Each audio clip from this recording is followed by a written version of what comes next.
There you go. Okay. And this is on too?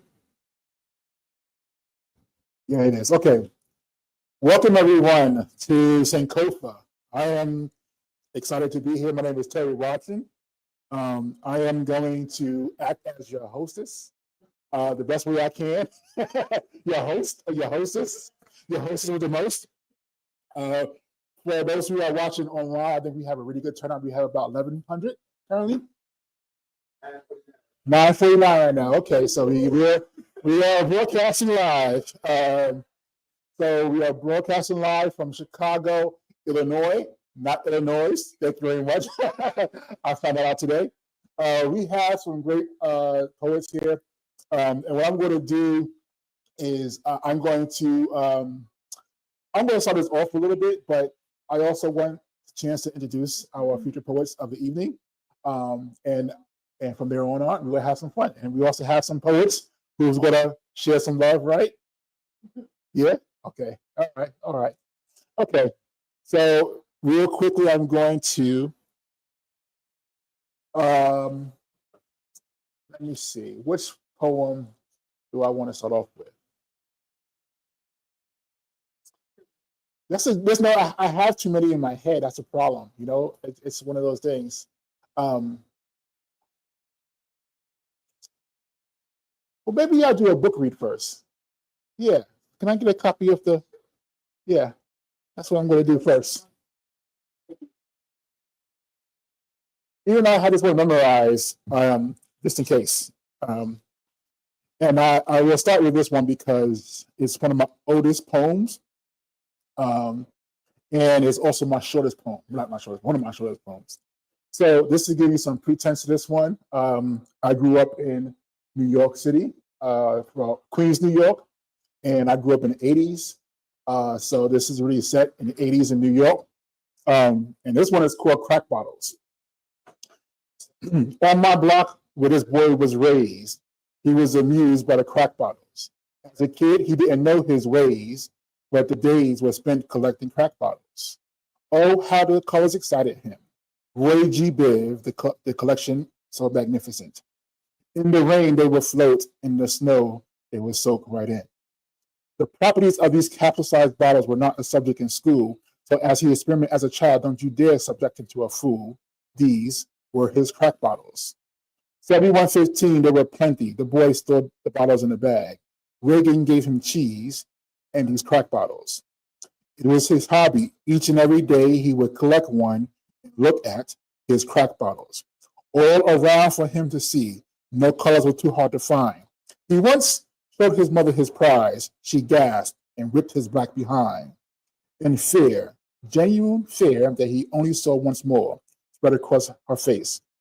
She stood directly over him, and then she began to pace. Boy, she said, do you know what the cops would do if they found your crack bottles? Do you know what they would say if they found your crack bottles? As a child, he was not prepared for the adult world, nor did he fear. I would tell them I did not steal them. These bottles are mine, I swear. This was his collection. No need to worry, no need for confession. These are his crack bottles. So the reason I chose that one is because it's a connected poem that I'm going to read later on to it. And this is the book that I published that is getting some attention. Welcome to the Sick Mind of the Same Person, Deconstructing Racism and White Supremacy. It has now won 5 literary awards. And, you know what? And is resonating with people. One of the reasons why I'm in Chicago is I get to travel the country, do book talks, and I was in town. I was like, Sean, is there a spot where I can be? And he was like, I know a spot. So with that said, I'm going to open this up for Sankofa. I'm rocking the shirt right now. So there we go. There we go. I'm going to ask you to be that first one. You said? All right. So, yeah. So coming to the stage, Chicago's own. I wish I had one more introduction to this. But is it Nunman or Numan? Numan. Give everybody a round of applause. Why am I? When you introduce me, is Taz the Revolutionary. Taz.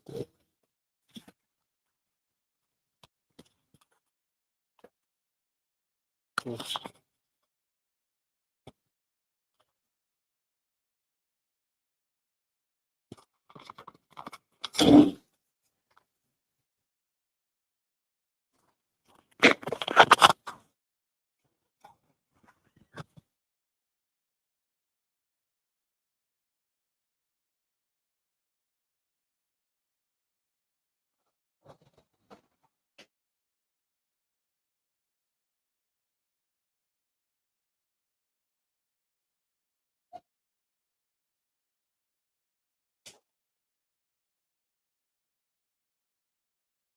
Okay.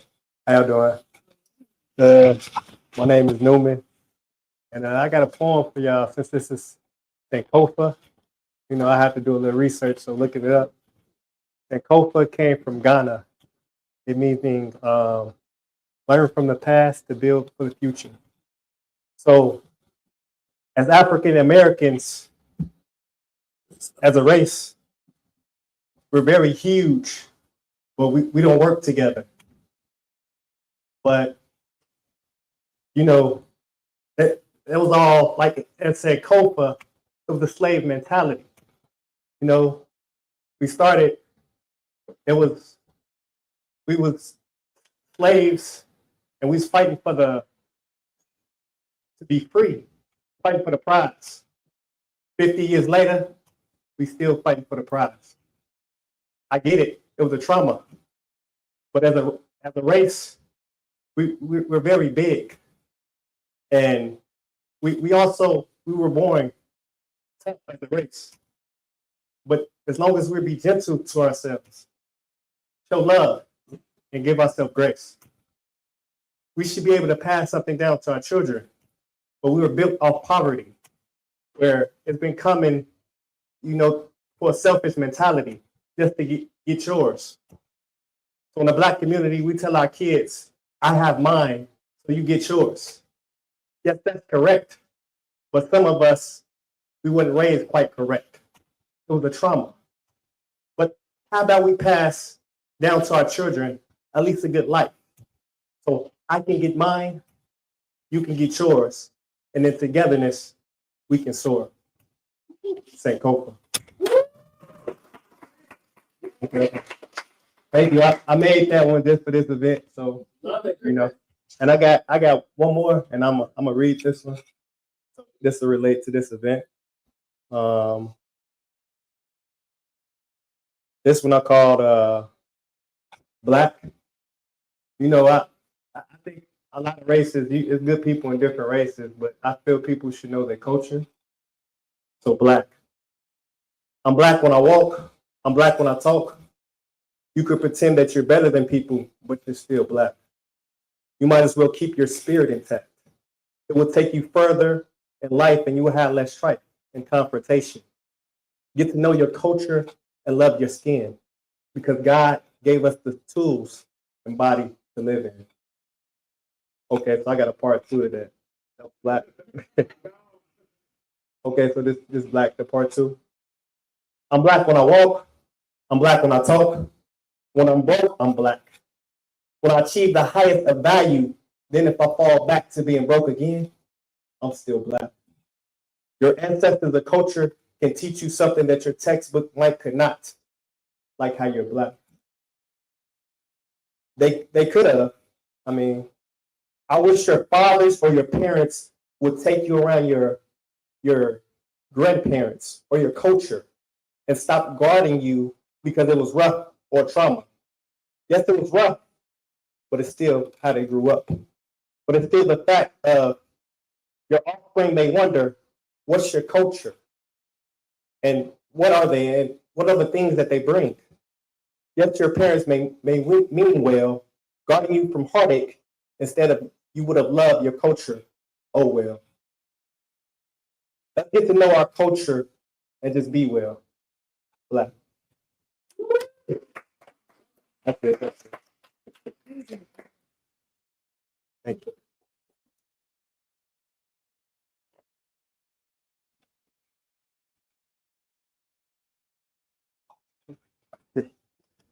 My bad. Let's give it up one more time. Let's give it up one more time. Yes. All right. Sean, I want to know who should we invite to the stage next? All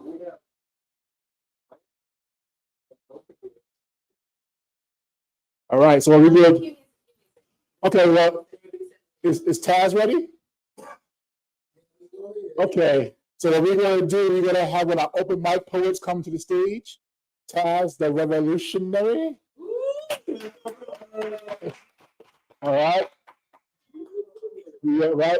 So our idea is we're going to do feature poet and then open mic. That's okay. Here we go. So you're next. All right. There we go. So get straight up again for Taz the Revolutionary.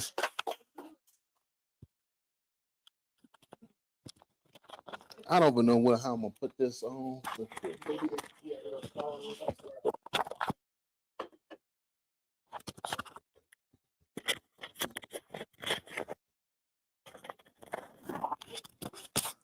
So we're gonna get a little deep tonight. See, I know we are talking about this uplifting, but we're gonna get a little deep. See, this is something where I was going through my struggles in the last 3 months. So, and this is towards those that don't understand the struggles of being a Black man or a young Black man is that. So my piece is called, and I will be reading it off my phone. My piece is my pain was your crown, but God has removed it.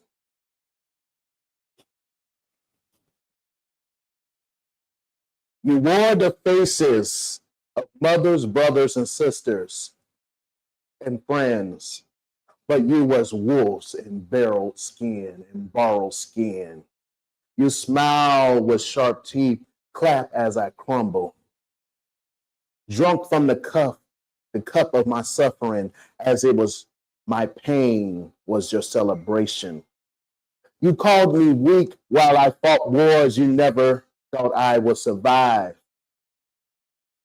You took my brokenness and built a false throne upon it and crowned yourself with my depression. Turn my anxiety into your trophy and my silence cries into your victory chants. You mistook my wounds for weakness, but you never saw the warrior bleeding beneath. You thought my struggle was your entertainment, but God, He saw it all.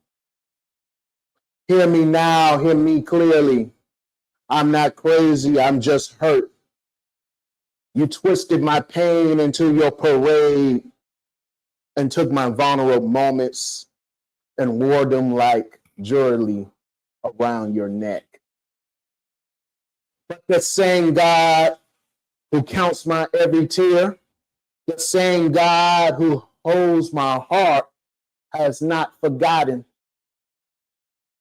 but you are forgotten by me. Yes, I erase you from my soul. I do not carry you in my heart. I do not carry you on my train of success. But God has not.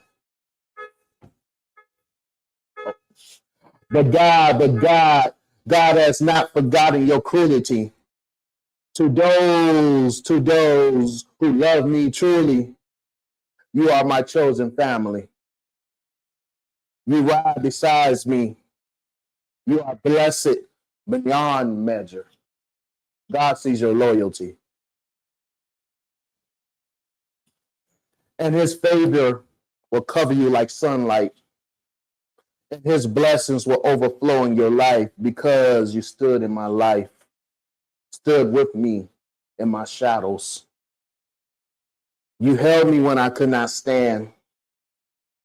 You prayed for me when I could not pray. You loved me when I couldn't love myself. And God will bless you even more. For you have helped his anointed. You have carried him You have carried his child through storms, through the pain, through the fire, because you chose compassion, because you chose love. Your harvest will come in abundance. Your cup will overflow. Heaven smiles on you. Heaven smiles on you. But to the leechers, to the liars, the traitors who tried to break me, you will answer to a greater power, greater than mine. You mocked my storms, you danced in the rain of my sorrow, but you will taste the flood of justice.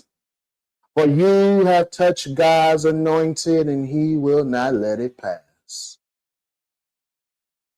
I rise not by your permission, but by divine decree. I walk with scars that became my armor, with a heart that is heavier but stronger. I am chosen. I'm not crazy. I'm hurt, yes, but I'm healed. I'm tired, but I am carried by grace.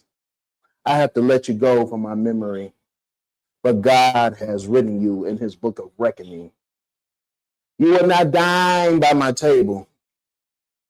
You will not ride my train. You are dust is behind my feet, ashes on the wind of my victory. And I am me. I am unbreakable. I am unstoppable. I'm a child of God, and my story is just beginning.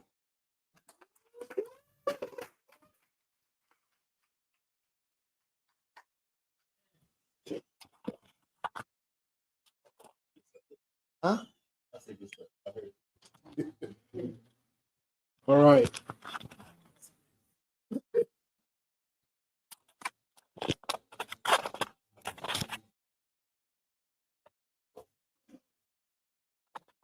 It was so sad. I was looking for my second mic. It was in my pocket the whole time. Oh, All right, here we go. So introducing our next featured poets. Yeah, no worries, no worries. I'm loving energy. Introducing our next featured poet, Chicago's own, goes by Candy Kane. Well, I go by Candy Kane. Let's welcome Candy Kane to the stage.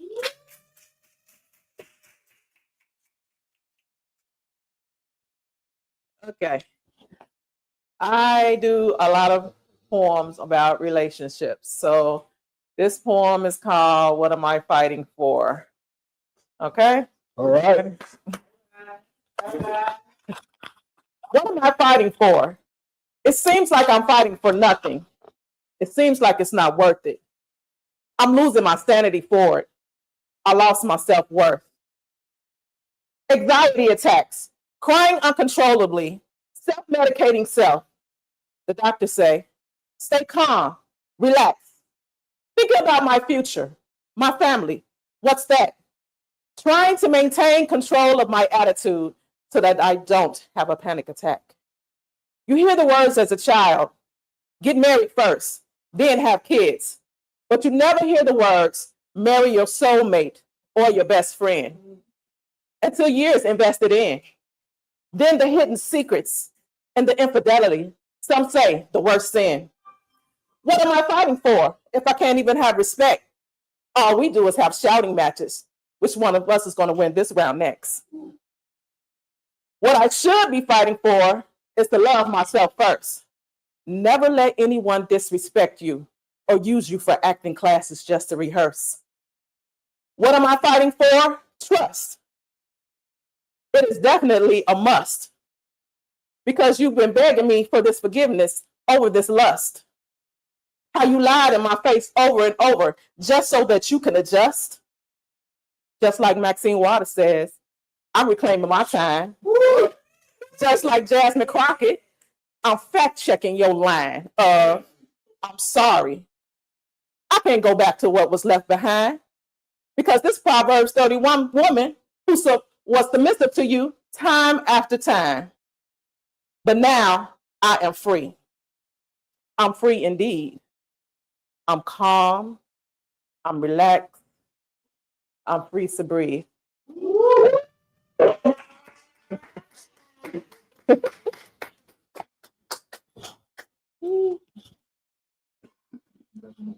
Oh. Left mine back here again. All right, let's hear it again. Woo! He's on fire now. All right, I want to take some time, take a little pause real quick. I want to bring up the wonderful owner of this establishment and for allowing us to have space here today. Jarima, please come join me, say a couple of words. Okay, fancy. Hey, y'all. Hello, I'm Jarima. Welcome to our space. I'm glad you all came out. I'm glad Terry chose us to come. I just want to share just a little bit about what we do here and then the event we have coming up. So this is called BIB Community Art Space, and BIB stands for Burst Into Books. It's my nonprofit. I started back in 2018. We do everything centered around Black storytelling. So if you look in here, 95% of the book titles are written by Black authors. Also, we support local authors, so self-published authors are in here. And then we also work with a lot of local Black-owned businesses. So we're really big about building community. We host art workshops, like right now. We have a crochet class happening in the back. We do other programming throughout the week. So just learn more about us by visiting our website. But something I'm super excited about is our 4th annual Words of Wonder Literary Festival. Yay! It's huge. It's something we've been doing. I'm so proud of, because for me, we know Chicago is a city of festivals, but I believe, why don't we have festivals that support Black storytellers? So for us, we fly in some of your top known authors and writers and illustrators, because I believe our community deserves to know and meet Kwame Alexander and Jacqueline Woodson and Jason Reynolds and all these different great people. And then our kids can see that it's not far-fetched for them to be the next, right? So this festival is completely free. It's from 11 to 6.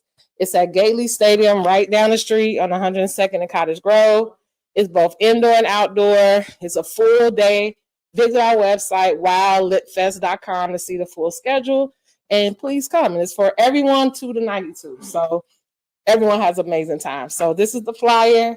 Have any questions for me, let me know. But again, eat, enjoy, and I look forward to hearing more reports. Thank you. Woo! And by the way, for the folks who are not in person and watch it online, big thank you for the food back there too. I already had I had my first helping, I'm going to say. I will go back for a second. But by all means, there's food back there. To take some time and grab something to eat. So we're going to bring in an open mic artist today. And I was actually really excited when I saw the name and sign up. So Marat Sankofa. Is that correct? Marat. Well, that's okay, good, because my eyesight is getting poor. I'm not going to say what I thought it read last night.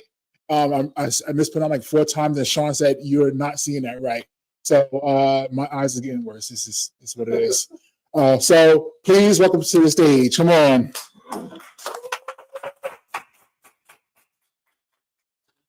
I don't know how to do this. Do it matter what side I put it on? Okay. And then okay, thank you. I'm a little shorty. Thank you. Okay. Hey y'all. So my name is Marat Sankofa. So my first piece that I'm going to read basically tells the story of why and how I came to be Marat Sankofa. Kind of a little story. So it's titled Sankofa, and I wrote it for this event. They say Sankofa means go back and get what you need from the past to learn for your future. In other words, get what you need from your past so your legacy can last. Because when you're moving in ignorance and too fast, opportunities and intention are passed by. Now you're saying, oh God, why? But see, the answer is divine. All you seek is within. When you got mad because you didn't win, failing to see the purpose and how it wasn't the end. This was the button to begin. Now was the time to heal your kin. Give the baby something new, something bright and something blue. Teach him how to be hot, yes, but also show him how to be cool. How to relax and take a second. Because in the past, we weren't rooted. We were just out here guessing. Wasn't taught how to use Sankofa and connect the dots. From tots, we was told to tiptoe around our deep thoughts, not nurture them, and let them flow and teach us which way to go. Sankofa was bestowed upon me at age 3. I witnessed my mother become Imani Yan Santo Wa Sankofa, seeds planted in my unconscious conscience, who knew that my tears of uncertainty would water them into fruition of me becoming my Africa Sankofa. My mother has not completed the challenge of this principle, falling victim to her role instead of rising in it. So no, the Sankofa women ain't finished. I was brought through that portal to shake up shit and keep building. To the Most High, I shall never stop harmonizing and healing. Ashe. Sorry if we ain't supposed to cuss. Some of my, I get passionate, sorry. Okay. This is probably like the 3rd time I've read this piece. I just love it. I have a degree in biology. I love history. So I like mixing up science and spirit because a lot of people try to separate the two. And, you know, there's truth in all things. So the theme, writing topic was how what does it mean to be human to you? We was never human. How I'm 3/5 of some made up shit. What the fuck does being human mean to a goddess? By the time I had realized who I was, they had already dehumanized me in society. Inhumane from anatomy, but who else has the womb capacity to carry Eve's gene? The ability to make every color, every shape, every race. How can I be erased or named in English language construct? I can do alchemy in my mind. I can perform dichotomy in real time, splitting the atoms of my spirit in synergy to be what it needs to be. Ain't nothing human about that, by their definition. Because by mine, human meant colored man, possessing all the colors of the rainbow inside and on their arms and hands. But let's go back to their definition. Don't name me something and then treat me as its opposite. Say I'm only 3/5 of some made up shit. Human not even rooted in my family tree. I come from Yemaya Oshun. I come from the galaxy. There was no species or race when we came to be. That's just some scientific bullshit used for, hold on, hold on, because I had changed my wording. Let me change it back. Okay. Human not even rooted in my family tree. I come from Yemaya Oshun and Ra. I come from the galaxy. There was no species or race when we came to be. That's just some scientific bullshit used for the mountain folks to be in close proximity. So somehow we can be called equal. Like Anita Baker say, got us caught up in the rapture of equal rights for the human race, which was never ours to run. We must take back our place. Stop being afraid to put the magic in their face. We ain't human, and we will never be equal to the mountain men. We the real aliens. We just come from the motherland, cooked up by some energy and stars out of space. So either way, fuck what they say, Ashe.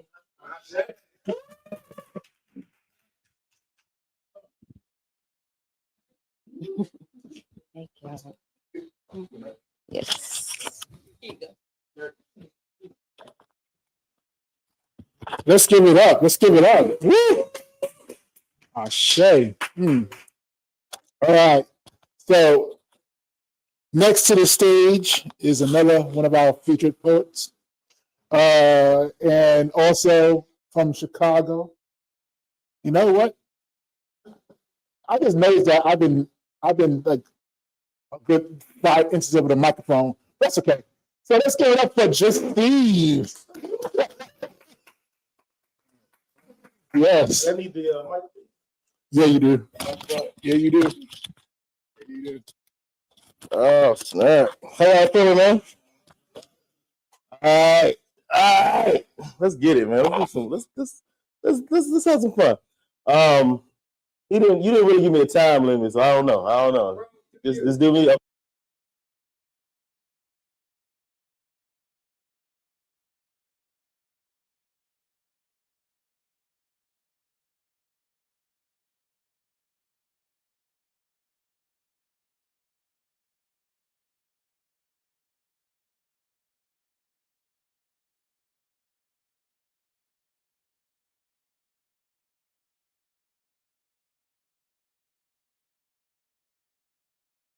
This black all and loving black don't mean we don't love y'all color. Loving black actually means we love all color. Black boy, joy plus black girl, magic. Black love is what I play the whole wide world catches. And while I'm at it, I hate the way the media paints us. Remember, if it ain't got soul, yo, it ain't us. Too many roses out here parking on the same bus. We bringing flavor to the table. Y'all should probably thank us. Let's go. How y'all feeling, man? Y'all know my name is Just Steve. A poet, a lyricist in Chicago, and I'm grateful to be here. So I'm gonna do a few pieces, and I'm just gonna flow. Is that cool? Let me go before I get on my Sankofa woke in my woke bag. Before I get in that bag, let me get my Chicago for a second. So I'm a Chicago kid. You know what I'm saying? CPS kid. Make some noise for that. Okay. But growing up in CPS, I remember when I was in 3rd grade, I had a crush on this girl. Right now, these was the 90s, right? So in the 90s, when you had a crush on somebody, you know, what did we do? You remember? We studied the note. Who said that? Come on, give her $1. We had a note. All right, next question. What did that note say, though? You wrote him a note. Who you like? You are circle that for note, right? Oh, maybe. Man, you wanted a maybe, though. You was good if you got a maybe. Yeah, a maybe meant hope. So check it out. I had a crush on this girl. And I had a crush on this girl, so I said, yo, Steve, go ahead and write her that note, right? Oh, yeah. It's a bookstore. That's what we do. So I said, Steve, write her that note, right? So I stay up the next day. I'm writing the note. I get my fresh number 2 pencil. I write the note. Do you love me or like me? Circle yes or no. The next day, I'm going to give her this note, right? So I get to class. It's my boy Reggie sitting right there. I'm right there. She over there, right? Heart beating fast. Boo, boo, boo. Steve, do it. Do. All right. Reggie was in on it, right? I slide Reggie the note. I'm like, not yet, Reggie. Chill out. I'm going to give you the cue, right? Teacher, turn her back. Reggie, get her the note. Reggie, slide her the note, right? She opens it up. Y'all, not only did she shake her head, no, she started balling the paper. Broke my little 3rd grade heart, man. But I'm very nice, so somebody finally said yes. All right. Dear Chicago, do you love me? Circle yes or no. Before you answer that question, I gotta let you know I think you're incredible. Your soul is exceptional, and your heart is something you don't get credit for. Look, I don't want to let you go, but why so many messy roads? Why you get extra cold? Why you trade Derrick Rose? Why you feed my kids flaming hots instead of vegetables? Why so many kids getting shot? Intersections closed, so many sectionals, north, south, east, west it goes. Perpetual, unacceptable decisions made at congressional and Channel 7 knows the school is going to be next to close, while the rich and wealthy folks, they want to be left alone. I hopped off the bus on Ashland, dodged the bullet. I would have drawn my car. But Chicago took it. The streets are straight, but the block is crooked. But I swear that view from off the lake is so good looking. Man, but things ain't how they used to be. Matter of fact, it ain't even how it usually be. I pray for my city daily. I'm daily praying. I'm daily tempted to move, but like the dailies, I'm daily staying. Dear Chicago, do you love me? Circle yes or no. Before you answer that question, I'm going to let you know I think you're incredible, your soul is exceptional, and your heart is something you don't get credit for. Chicago. So within that, I talked about like things and how I used to be, and I remember I did this for a group of young, some of our younger ones, and they was like, "Things how they used to be." What you mean that things are how they used to be, right? So I was like, okay. I said, Let's take it back like cassette made mixtapes. Hooping in alleys on phone poles and milk crates. A time where outside didn't frighten us. Let's take it back like double dutch and icy cups. Chips 4 for $1, another quarter for cheese, 50-cent juice, water was free, 10-cent freeze pops. We should probably get 3, and Miss Green ain't charging taxes, so the block finna eat. Like, summertime, shine nothing better. Every single summer was the best summer ever. Carl canard up with the fresh cap, light a firecracker and step back. Out the barbershop with the fresh fade, get into a fight, we best friends the next day. Cause ain't nobody trying to start with you. A matter of fact, we all invited to the barbecue. Catch a girl, kiss a girl, I always lost. Cause the girls on my block wasn't trying to get caught. Truth dare, double dare, promise to repeat. Back like Mike, Grand Parks and 3-peats. And Lakeshore Drive nights was the shy nights. Under the shy lights, bumping the shy lights. And record-breaking numbers at the taste was the headline. And you could catch a concert on the red line. That's Chicago, y'all. I love my city. I still love my city. But look at it. Before I move on, I said a line in there. I don't even know if y'all caught how cold it was. I said, I don't know if y'all they missed the Jarima. I said, you see the double lights. I said, under Lakeshore Drive nights, I said summertime shy nights, Lakeshore Drive nights, under the shy lights, bumping the shy lights. Come on, man. Yo, have you seen tell me, have you seen? Yeah, she caught it. I got one person that caught it. I'm sorry, I had to go down my Chicago bag, man. It's summertime shy, and I've been enjoying myself this summer, man. So make some noise for Chicago. Good stuff. All right, let me get woke for a second. It's Sankofa, right? We talking about being woke. Africa, so much history, so many memories, and so many mysteries. It's said to be that that's where man began, founded the oldest bones buried under the sand. We used to dance and prance over the African land, under the African heat, to an African beat. Beautiful skin, beautiful hands and feet. Yo, this was our land, a land of culture. Until they came and they attacked like vultures. They attacked like savages, using crazy weapons. They captured us. We knew this wasn't no rapture. Not how they were snatching us. They whipped us, chained us, stacking us, one on top of the other. Man, it hurt for me to be forced to leave my mother, my sister, my brother, my papa. Y'all couldn't believe these strangers just robbed us. They robbed me of my joy, my freedom, my culture, my home. Now I'm just a creature in the water. It's bound and alone, like way in the water,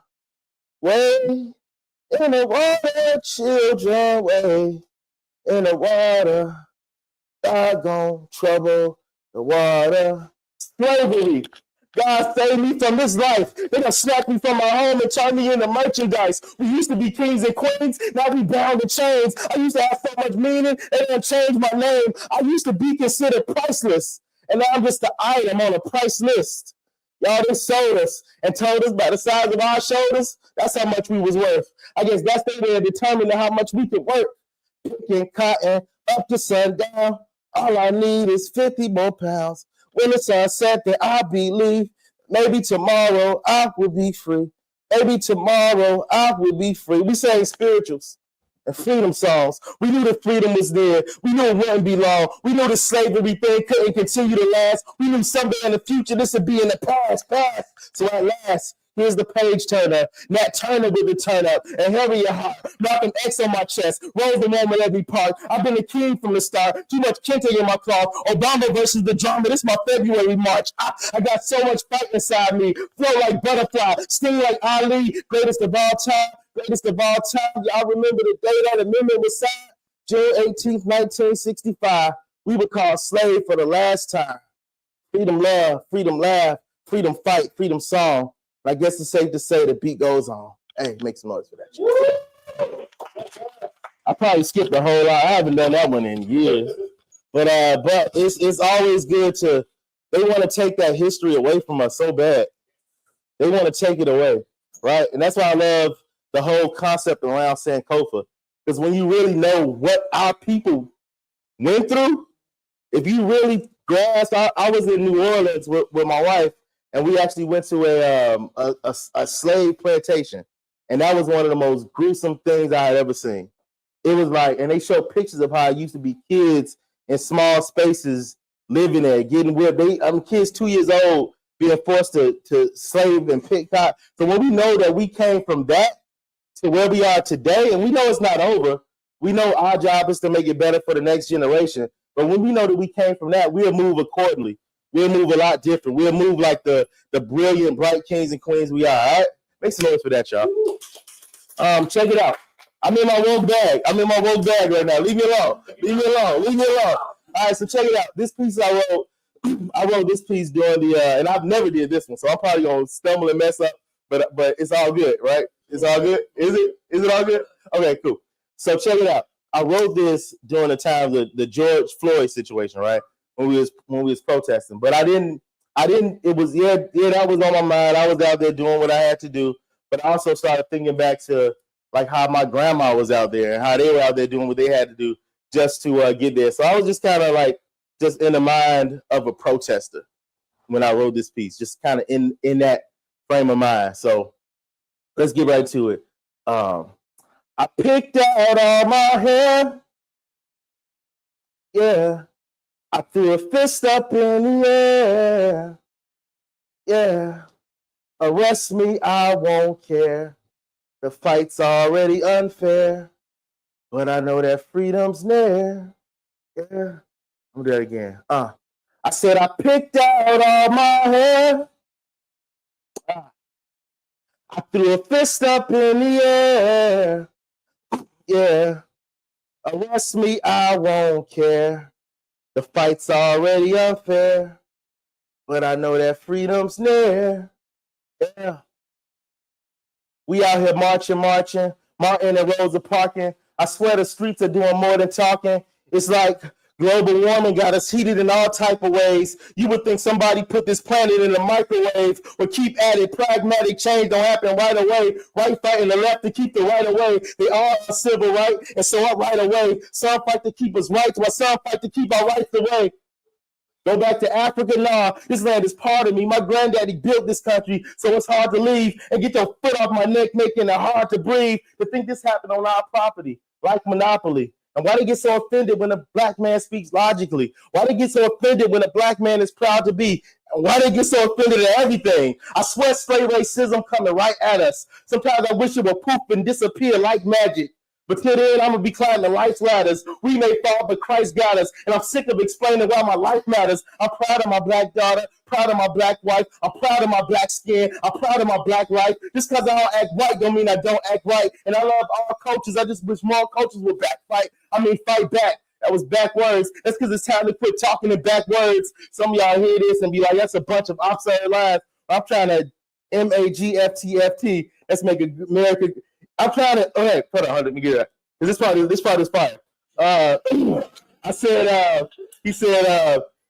Some of y'all may hear this and just think that's a bunch of absurd lies. I'm trying to MAGFTFT. Let's make America great for the first time. I said I picked out all my hair. Yeah. I threw a fist up in the air. Yeah. Arrest me, I won't care. The fight's already unfair, but I know that freedom's near. Make some noise for that, y'all. And I go out on this piece right here. And this is just me in the space I'm at right now. And I feel like I do this lately. I just been doing this everywhere I go. You know what I'm saying? Because I've been at a real gratitude place of gratitude. Hopefully we don't have no teachers in here that call that terrible grammar. Oh, thank you, man. Jareem was like, he's struggling with that. A place of gratitude. A gratitude, a place. Whatever. All right. Anyway, that's where I've been at. So I thank God for where I'm at right now. I can't afford to take a step back right now. Only set-ups, no setbacks right now. Yo, this is real talk. No need to act right now. Look, I'm going to need this flesh to act right now. So much in my head for me to unpack right now. In fact, right now, let me make a pact right now to appreciate the green in my grass right now. Help me stay focused. No distracts right now. I swear, I'm going to give it everything I got right now. My all in all. It's no hash right now. Too many dead seas. I could use a staff right now. At times it feels like I'm under attack right now, but no weapon formed against me shall pass right now. Look, the cat is out the bag. Where's the cat right now? The rabbit's out the hat. Where's the hat right now? I'm determined not to fold, not to crack right now. No holding grudges, fam. We can chat right now. No holding on to regrets from the past right now. Last shall be, first shall be last right now. Can I live? Can I love? Can I laugh right now? Long as that's right now, it's no lack right now. At the end of the day, all we got's right now. I thank God for where I'm at right now. Hey, my name is Justine. Thank y'all for having me. Let's get it.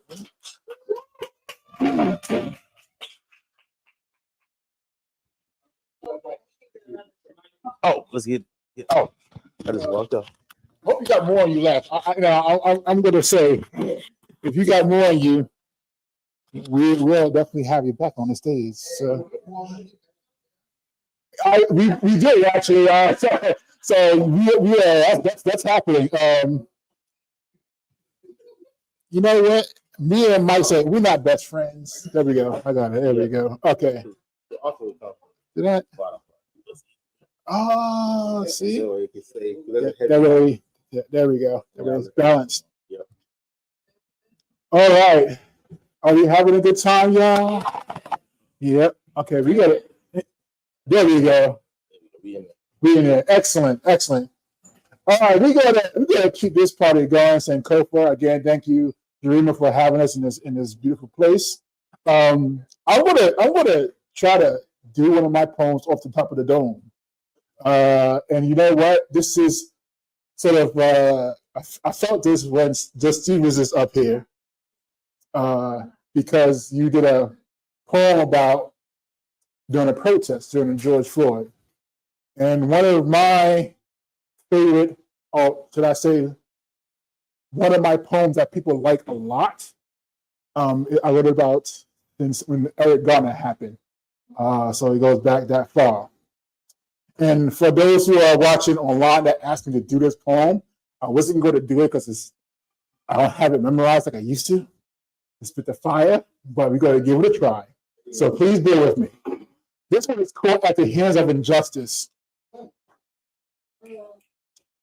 If I died by the hands of injustice, what would be my story? Would it be perpetuated with stereotypes and reasons and said truth? Or would it speak of the injustice and need for change? Will I be hashtag? Will I be remembered? Would those who call me friends speak my name? Or would my substance be changed to thug or criminal or culturally insane? If I died by the hands of justice, what would you say about me? Would I be a good father, a good man, a husband, not afraid to speak up, fight or take a stand? Or will you let them tell you who I was? See, I messed up already. You know that.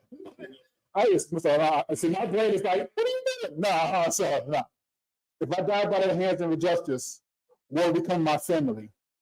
Will my father be the cause, or will he be a man who lost a son? Will my kids be pity, or will their suffering be consoled by the statistics? Will you speak up unwed mothers and lost fathers and homes without peace, or will you speak in your churches, your communities, and your streets?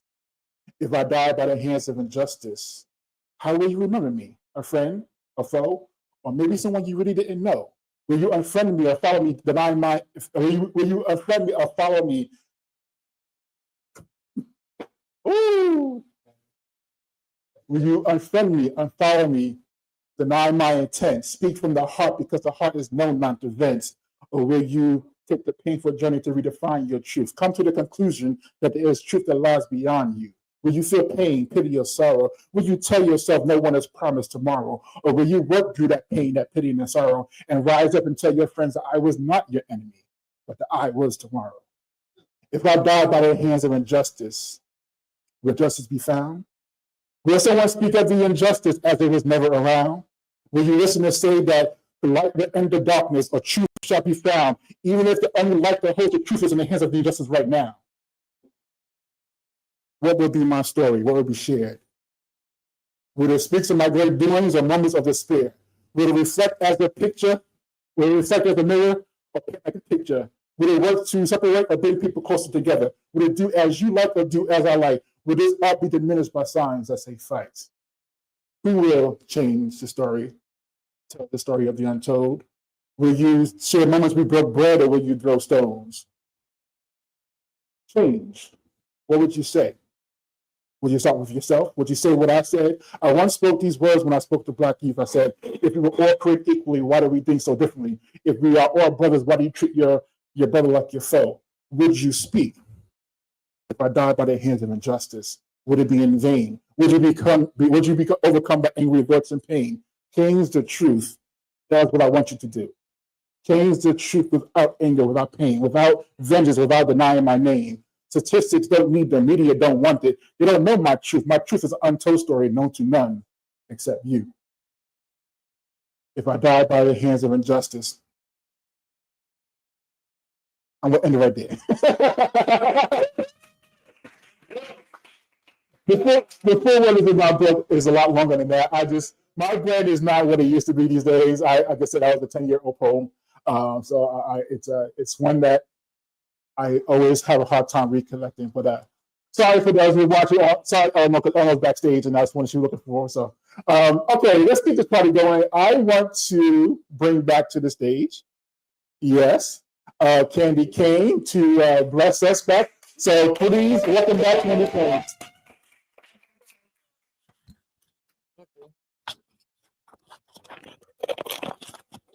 Okay, this one I'm going to read.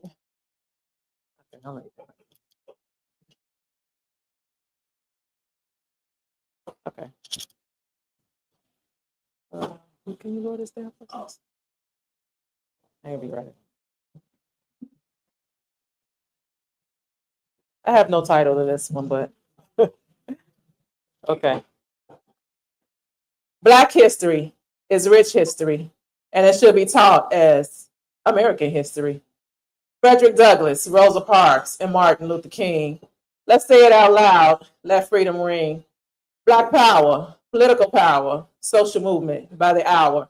Fist in the air for my people. No segregation because we are all equal. Our ancestors died and some was hung and choked.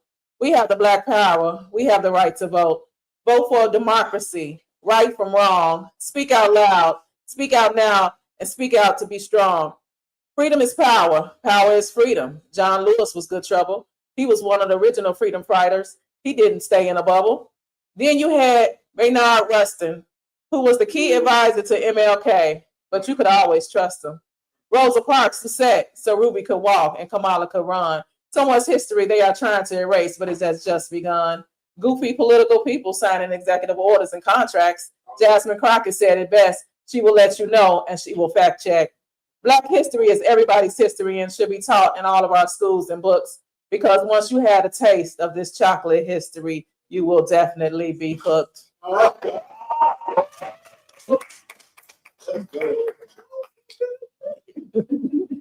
hear it again. Yeah.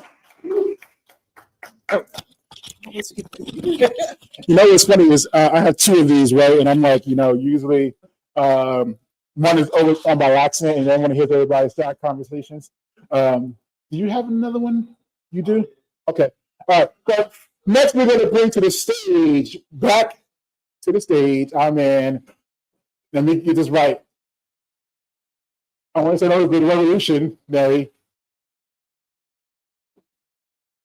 The first part of your name? Say it out. No, we got to do this right. I got to get this right. Taz the Revolutionary, thank you. Taz the Revolutionary, welcome back to the stage.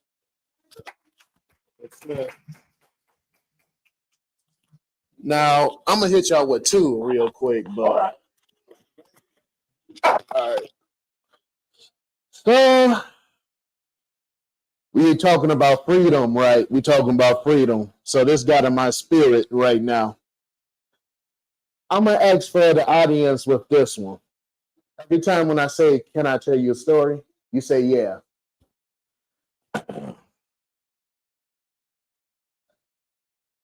Can I tell you a story?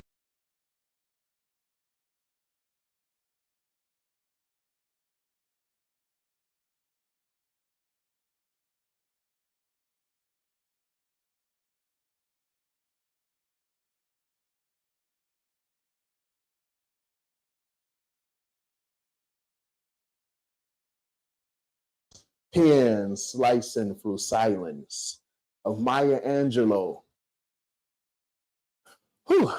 rising above the cage pain of Angela Davis, fists raised and eyes unflinching, of Fannie Lou Hamer, sick and tired of being sick and tired, but never too tired to speak the truth, of Shirley Chisholm, unbought and unbossed, of Corella, not just a widow, but a builder of peace and power. Can I tell you a story? Yes. Of Harriet in her midnight trains, of Sojourner Truth, asking, ain't I a woman? Of Ida B. Wells, Chicago's truth teller, of Marshall P. Johnson, who threw bricks for freedom. Can I tell you a story? The story of lost voices, the murdered voices. We march for them. We stand for them. For Shayna Blaine, for Breonna Taylor, for every sister whose name deserves more than a hashtag. We carry their memories like banners, raise their names like shield, because grief and justice walk hand in hand.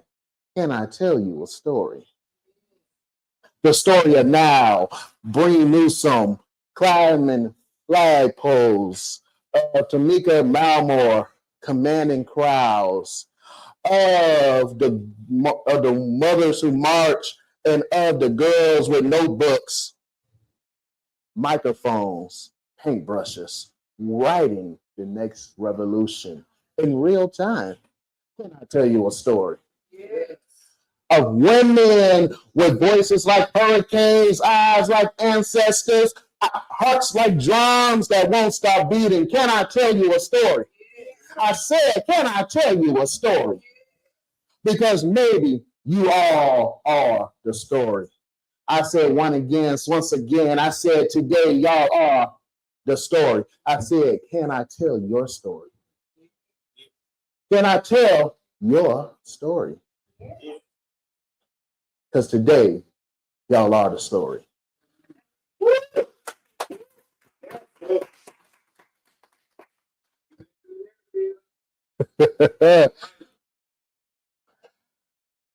Okay, so we're going to get deep with this one again.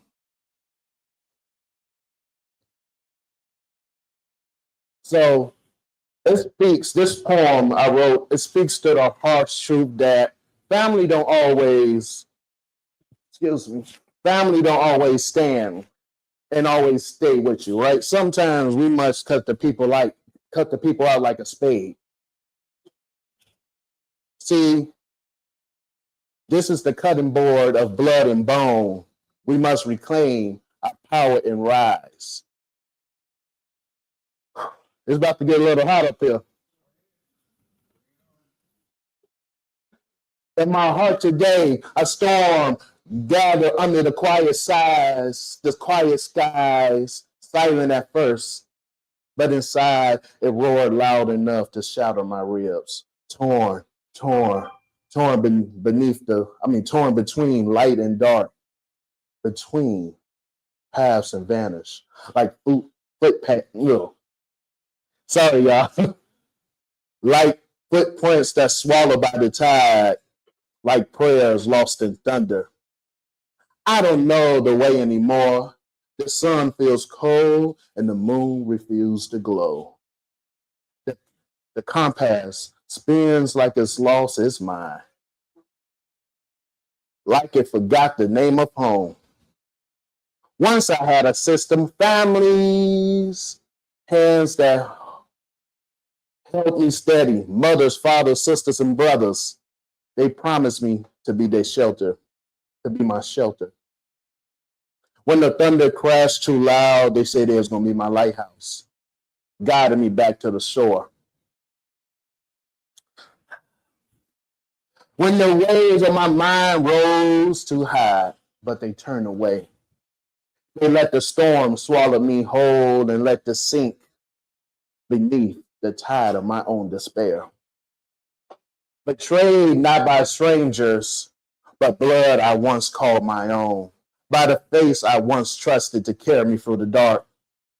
Now I fight the war with no army besides me, no voices to shout, "You got this," and no hands to catch me as I fall. Just me.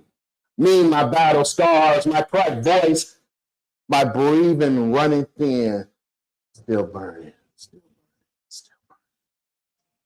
So many times I reached for surrender, my hands trembling, ready to give in, ready to lay my weapons down and close my eyes to the battle.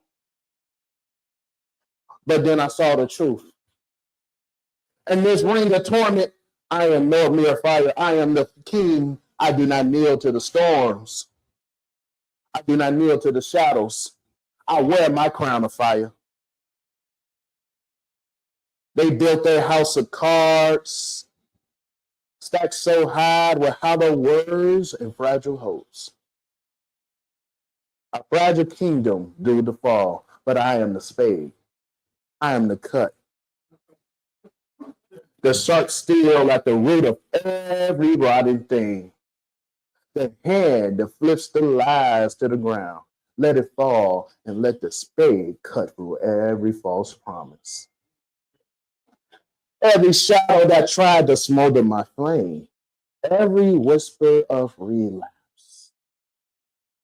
Lurking in the corners of my mind like a vulture waiting for me to fall. Cut it down to the bone.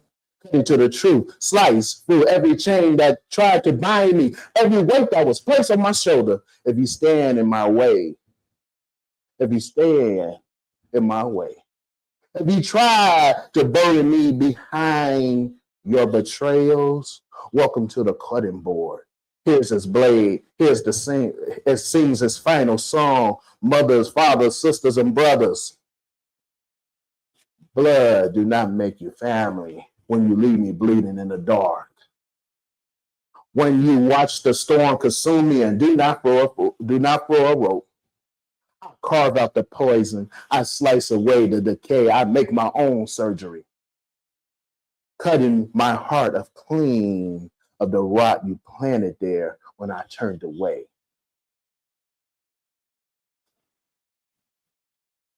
They thought I would fold. They thought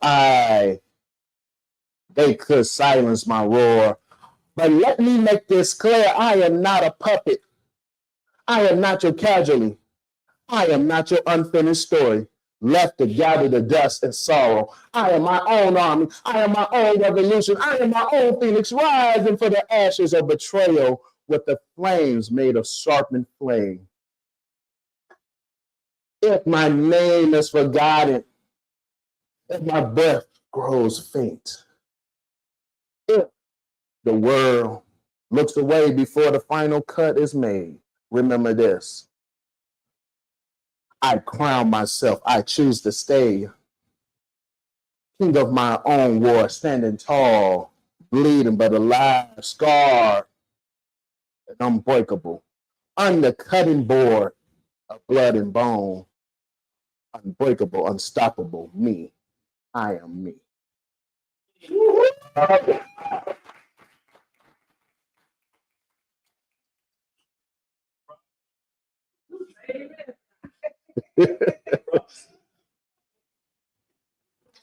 One more, then I'm gonna let y'all go. I'm done.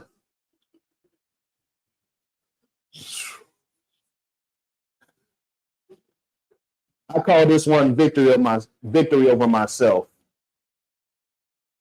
A battle waged inside of me through sleepless nights and endless days. I stumble through fire and haze. The scars run deep.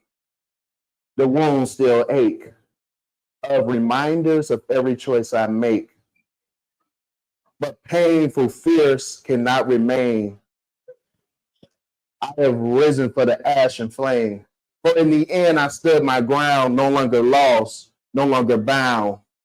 My greatest foe now lies undone. The man in the middle I have won. He whispered doubt, he screamed my fears. He fed my pain for counted years. Yet Through the dark, I have found my light, refusing to lose this fight. Every step I take feels slow and my path unblurred, now clear, defined. No longer shackled to the past. I breathe, I live, I heal at last. The mirror stands, yet holds no chains. Its glass reflects the speaks, no pain. For now, I see just a face, but strength, survival, hope, and grace. No longer drowning in the deep, no longer lost in my endless sleep. The echoes of my past still call, yet they can't break me. I won't fall. I wear my scars like armor, a testament to why and how I have found the will to rise again, to break the shadow and break the cycle, to shed the pain. The passes, Willow, the battles past may leave trance, but they will never take my place. I walk ahead, no fear, no shame, for I have conquered my own name. And should darkness dare return, and should the old wounds sting, should the fire burn, I stand once again. I face the night, for I am stronger than my own fight. I'm done. Oh, shoot. You know, I don't know how these side conversations it's going to be had tonight on this microphone. All right, let's give it up. Yes. All right, before I bring on our next feature poet, are there any other folks in the house that want to do open mic night? Anybody else? Okay, going once, going twice. All right. So with that said, I want to bring back to the stage our other featured poet for the evening, Numan. Numan, if you could bless us once.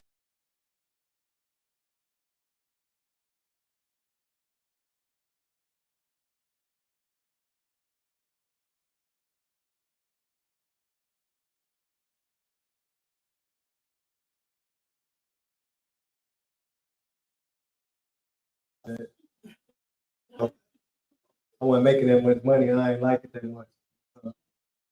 Check this out. I had a job. It was a simple vocation, but I grew cold, so I had to go leave. I'm thinking a 9 to 5 with no movement. How could this be? So I left. I was missing. While I'm at this job pretending to be happy, something was still missing. I want a job to do my purpose and still get paid. Something that's legal though, and they ain't got to come looking for me in a rage. Something that I can just help people to show the beauty that God has made. Now I still believe in a tunnel behind a wall.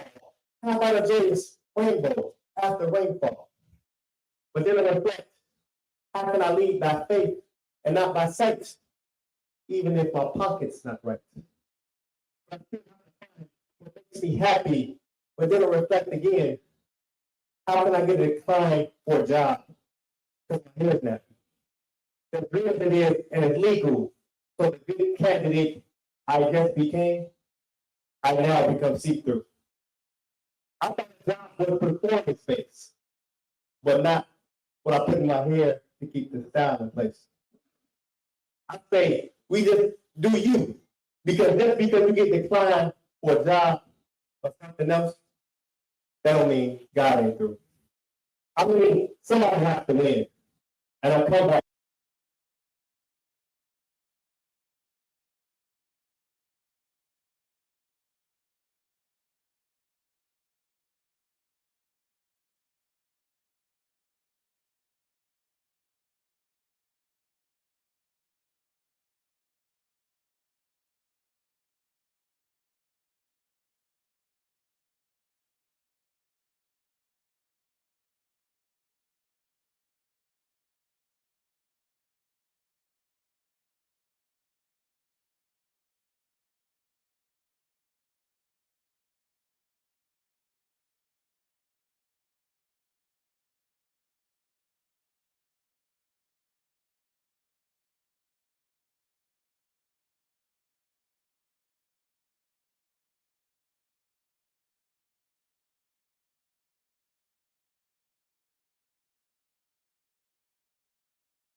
Press 1, 2. Yeah, this light right here got to be on it. It's good. I caught that. I can't believe I caught that. Okay. So one thing about this cool bike is if it's not connected, I can tell from here. So, all right. So the one I'm going to do is called Birds in Cages. And I wrote this one for Juneteenth this year. And so I've only done it one time. So here we go. I once was a bird.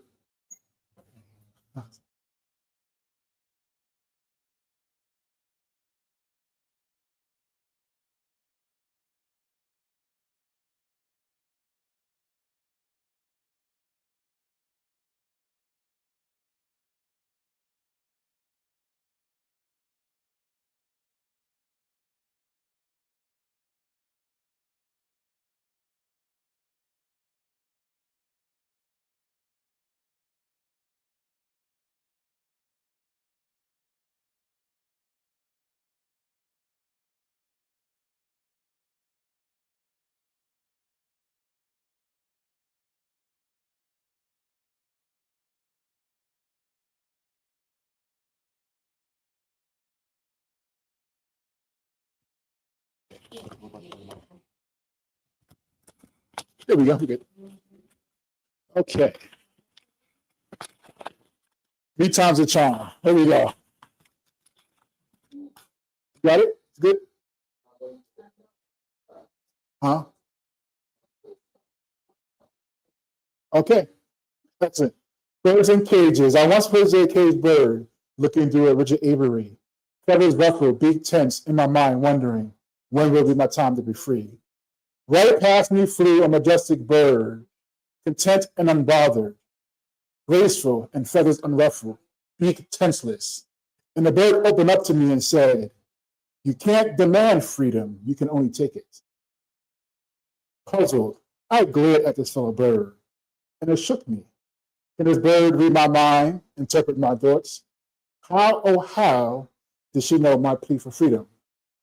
And again, the same bird flew past me and said with a gentle whisper, a whisper so gentle you would think it was cousins to the air we breathe in. And she said, "I know a caged bird because I too was she." Now angered, I straightened up, flapped my wings, snapped my beak. What do you know about the struggles of a caged bird?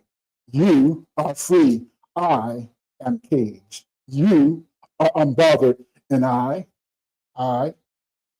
And as if struck by lightning, engulfed in blue flames, then swallowed up by the blue sea. And like hot molten lava quickly cooled, I now understood the freedom she spoke of that somehow found ways to avoid me. It was a cage when I searched for the signs of freedom that I should find. And when I felt this rather, it wasn't a cage at all, no, but the blue flame that was lingering in my mind. My mind was burning blue and hot, wondering what it would take and what it would cost if I followed this majestic bird shining like igneous rock. What in its aviary would be lost? I then relaxed my feathers and relaxed my beak, reestablished my contentment, and then I too began to speak. As sure as the flames burned blue, I flew and I sang songs of freedom I did, and with every verse I had pain, rhymes and tones and ancestral hymns, poetic words and expressive synonyms. And it poured and it flowed like the grandiose sea, and what joy and what glee. And just as the bird said that she, as the caged bird, she was she, I now understood that she was the ancestral wisdom always shining through me. So now I sing and now I shout. You can't rattle the cage of a free bird. Thank you.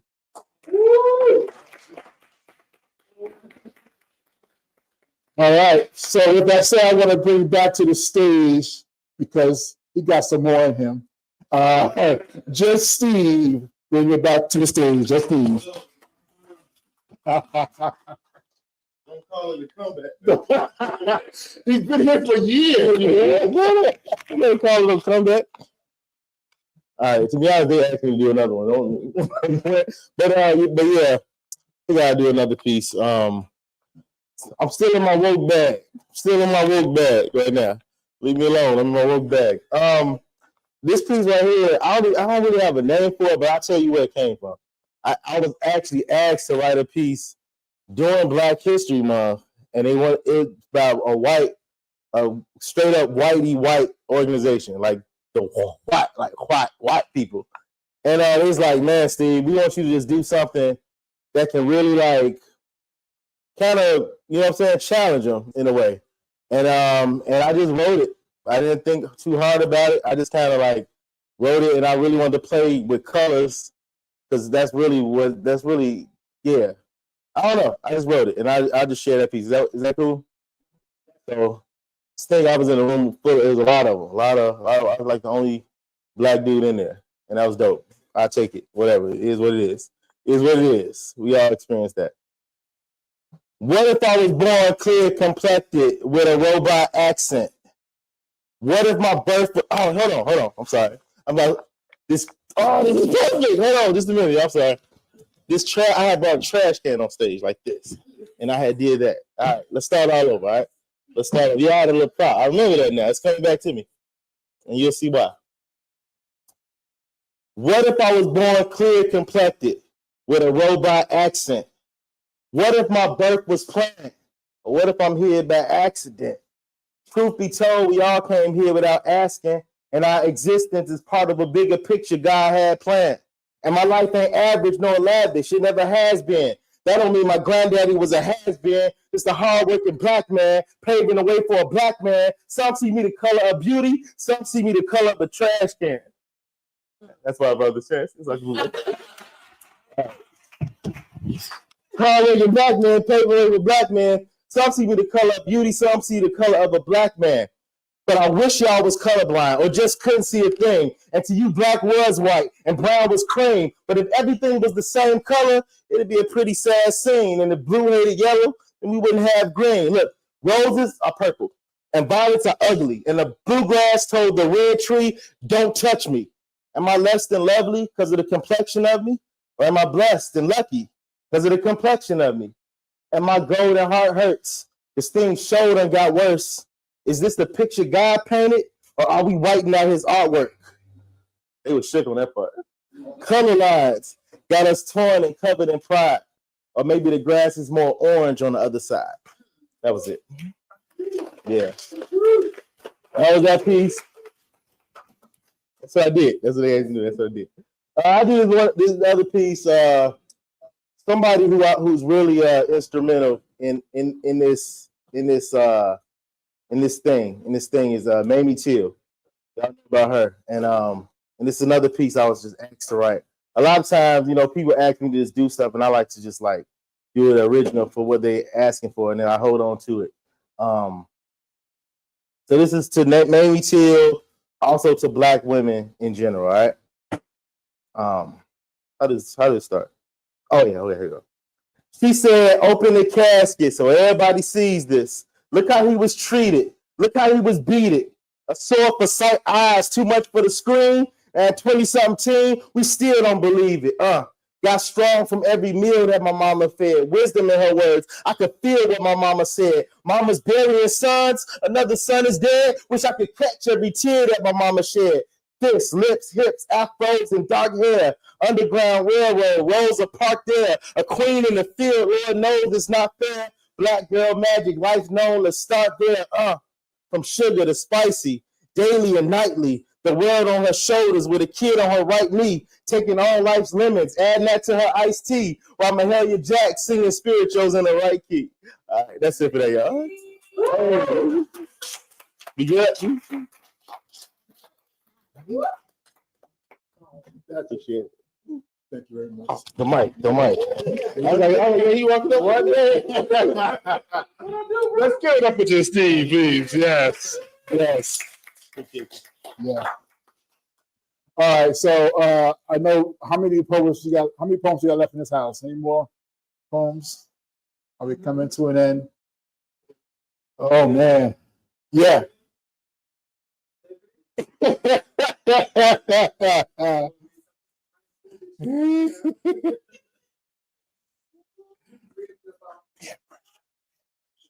No, okay, all right. You know what? What I'm gonna do is I'm gonna take a moment and read from the book. I think there are some pieces in here that I do connect from chapter to chapter. And what I'm gonna do, I'm gonna read one short story, and then one of my favorite poems called "I Can't Afford to Be Tired." And then we're gonna hopefully end it from there. So, and I want to again thank all the featured poets: Kane, Numan, to Steve, all the vice folks. Thank you for your time, the fire, the energy that you have brought tonight. So the first one I'm going to read is it's called "Have Joy and Be Wise," and it's really, I want to say it's probably really Sankofa-ish. If anything else in this book is. The night was fantastic. I got to listen to two individuals I admire in all senses of the word, Dr. Joy DeGroy and Mr. Tim Vine. The message was powerful, and the discussion about multi-generational trauma resonated with me. In this discussion, they highlighted one significant challenge they face: events in America that whiteness exists. As I took in what they were saying, a story resurfaced in my mind. As a boy, I spent a lot of time by myself, and I like that. As you know already, for my first poem, I had an art collection and was a boy who did a lot of thinking. The projects made it so that being outside was not always possible, and because of that, friends were few and far between. I remember taking the graffiti A train to Far Rockaway and being in awe of the shopping strip. But the one thing that I always interested me was the people I encountered. As a 9-year-old, I always wondered about the origins of this community. In the 80s, I remember the old folks always talking about how nice it used to be and how they could leave their doors open without fear of being harmed or bothered. Everyone was a friendly neighbor. I remember the old woman who lived upstairs who made the most intoxicating rum cake, no lie. My mother told me not to eat it because she said it would make me drunk. I didn't believe her, and I tried some anyway. My mother's best friend, who had a daughter my age, used to drink Old E out of a paper bag as she listened to the blues. She was the only person I knew who made burgers in the oven, which made them bland and dry. She'd sit from the paper bag, close her eyes, and nod to the music. As a child, I never understood why she kept the can in a bag in her own home. That made sense if you were outside, but in your own home, nope. I remember all these things, all these people, and I remember how ashamed they were of their youth. They would talk about our generation as if we were lost without a cause. This new hip hop, this crack, this gold, never to be associated with them. They would talk about their sons and their daughters and the evils they committed. They would watch the news and see Black boys being shoved into cop cars. These folks would shake their heads and say, it's a damn shame. They would blame crack for destroying the community and the new generation. Well, it was hopeless. I think Clinton would describe it as super predators. But at the same time, they would talk about white folks differently, how proper they were, how well they lived. White folks wouldn't allow this junk in their communities. Sometimes I would overhear them plan their escape. If I won the lottery, I'd leave the projects and live in a nice house in a white neighborhood. Even as a boy, this was a great contradiction to my consciousness. I was young and didn't have the knowledge I possess today. I did not know about the legacy and the characteristics of white supremacy. So as I sat listening to the scholarly discussion, I was taken back to that time when I was surrounded by my people, Black people, as they too held whiteness to a pedestal, breaking not the chain that bound us mentally, but strengthening it. The adults around us mortgage our mind and deposit our sickness in the escrow of slavery. So I titled this moment, Have Joy and Be Wise. Be still, people, my people. Take pride in your house. Take peace to the place you dwell. Let it bring you joy, much joy. Be genuine, people, my people. Revisit your place of contentment.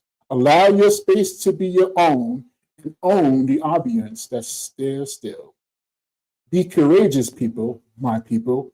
Take with you your armor, if you will. Be where you are, and where you are, remain peaceful still. But yet be wise. Know what you are saying, we are listening.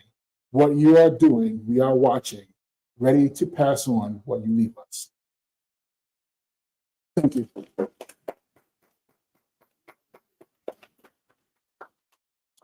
And then I'm going to end it with my, honestly, one of my favorite ones. I can't believe that I wrote this one 2 o'clock in the morning. Well, I'll say I wrote this 2 o'clock in the morning, but I had to rewrite it afterwards because your brain doesn't work that well at 2 o'clock in the morning. So this one, oh, it's not that one. Hold on. This is not my personal book. I have it all in my bookmark.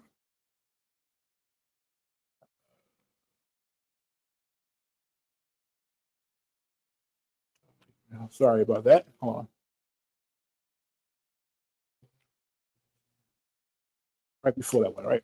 So like I said, this one is called I Can't Afford to Be Tired. And before I read this one, I want to say thank you all for coming out. Books are for sale. Where's Dreamer? Okay. Well, Dreamer. Well, you didn't want to do it. But this one is called I Can't Afford to Be Tired. It is 2 a.m. and I'm adding the finishing touches to a Juneteenth event I am preparing for. My friend Leslie Lane and I reviewed the last part of our script at the hour, all because it's been a long year, 2020, and we wanted to make sure our community recognized the importance of this liberation celebration. After I am done and we log off, I decided to write this poem appropriately titled, I Can't Afford to Be Tired. I am the capturer of narratives and the teller of stories. Therefore, I strive to be a beacon of truth. One of the most approachable questions I get consistently is, where do you find the time? I am constantly and consistently seeking liberation for all, but I am not alone in this quest, nor is this quest original. Therefore, I call this moment, I Can't Afford to Be Tired. I can't afford to be tired, me? No, not I. Who am I to say I am tired when I know the struggle is at its beginning? When I know my current being is due to the sacrifices my father made to reject the ideology of tiredness himself. I can't afford to be tired, me? No, not I. What is afforded to be a tired body with the knowledge of my ancestors' will? I feel like it's an insult to their memory if I announce tiredness as my weak point, never allowing this wound to heal. What is tiredness to me but another emotion stored and embodied in the perseverance of my fighter's cause? Tiredness is not in the march, but in the mind that continues to ponder. I can't afford to be tired. No, I can't. This God has not given to me a gift or a curse of hope, a gift or a curse of be. I can't afford this notion, never. I now have a generation to consider. Bitter might that taste be. I cannot wilt or wither. If ever allowed my eyes to close, what thoughts will be allowed to run? If ever allowed to rest at will, no, not until my last breath is done. I can't afford to be tired. No, I can't. Injustice, I learn, takes no break, so therefore neither do I. I may weep your pain, but never allowing my soul to cry. Help, it is not a word reserved for all. Help, it is not the world that I loathe or adore. I can't afford to be tired, me, no, not I. Oppression sees my tiredness as a weak point. I see it as a peak of my endurance will, energized by my ancestral wisdoms, water, earth, fire, wind, be still. Kill those thoughts of inferiority, kill those notions of inequity. My being produced only a notion of justice. Freedom is all I will accept as a part of the so-called democracy. Oh, I can't afford to be tired. Me, no, not I. I feel the pressure come on in the sense of my firstborn son. So know this fire burning is not at its end. No, my people, this fire has just begun. Thank you, everyone. Thank you so much. I really love this space. I can't wait to come back to Chicago. If you haven't been here before, now you know it's here. And by all means, thank you. Still have some food. And yeah, thank you all. Thanks.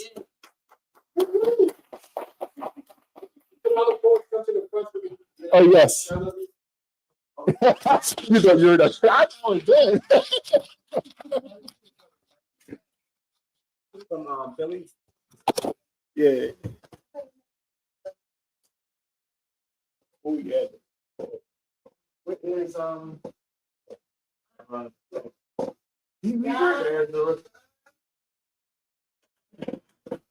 right in front door. Yeah. Just move the mic to the side.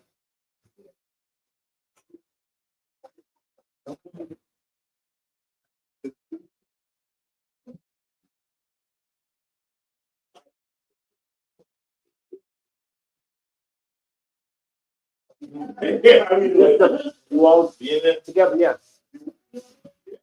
You never go back. Yeah.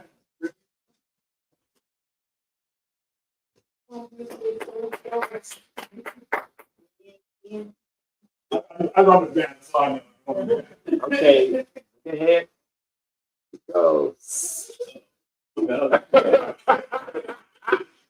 Smile, everybody. Oh, this is nice. Other one.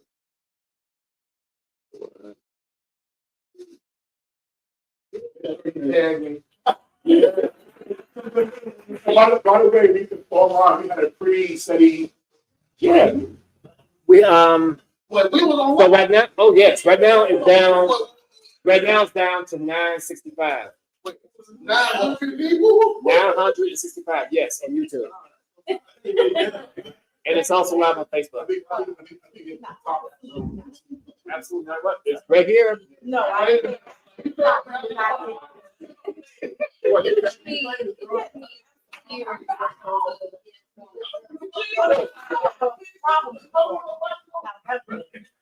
I'm not.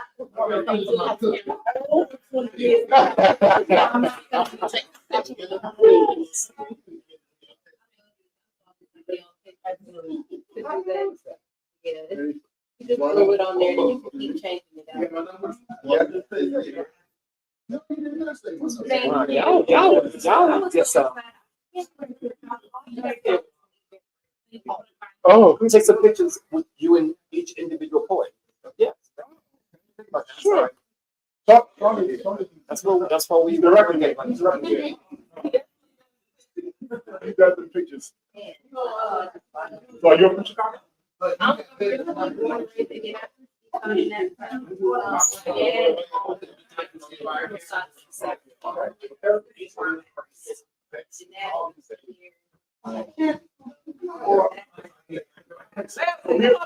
This is one of the Sankofa programs. There's actually two of it works. One is happening in 5 minutes. The other one happening we're trying to get this up.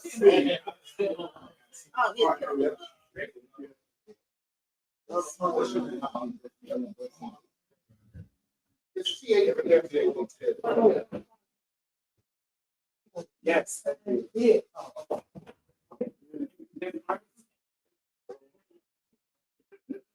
Just oh no, but Wait, you don't have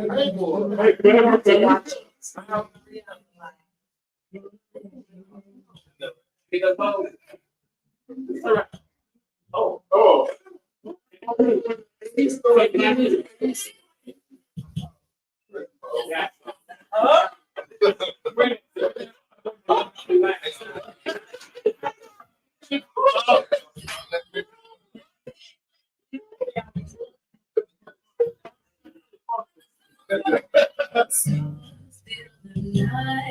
That's where the stand up.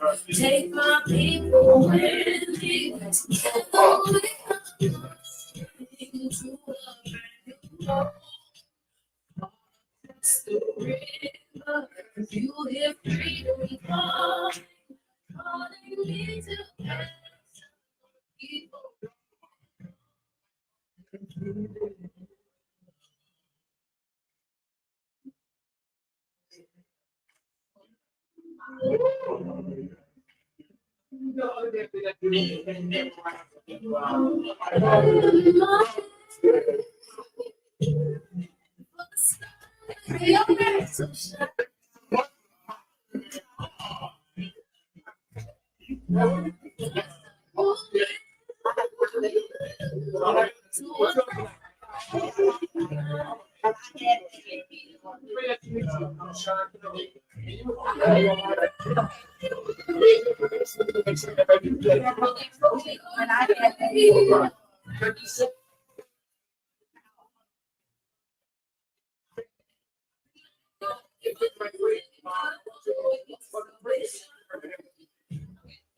And I fight with the strength that I got until I die. So I'm gonna stand up, take my people in me, get the way into a brand new home.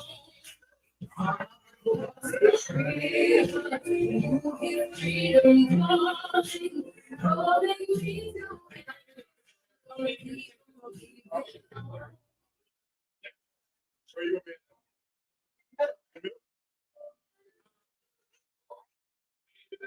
Here we go.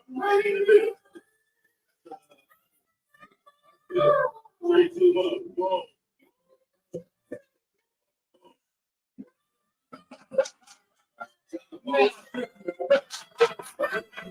Oh, man.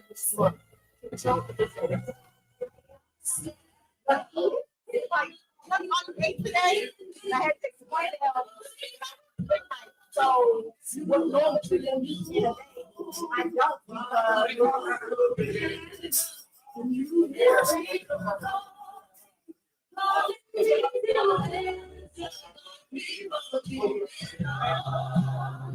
I don't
because It's still shooting too. So,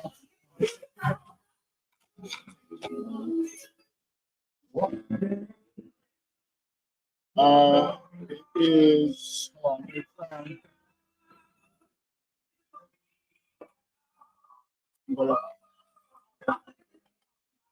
I gotta get some pictures for this. So,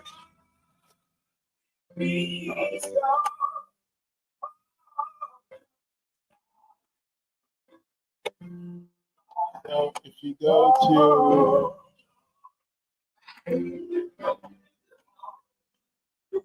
Hands to the heavens, no man, no formed against him, glorious every day, limited men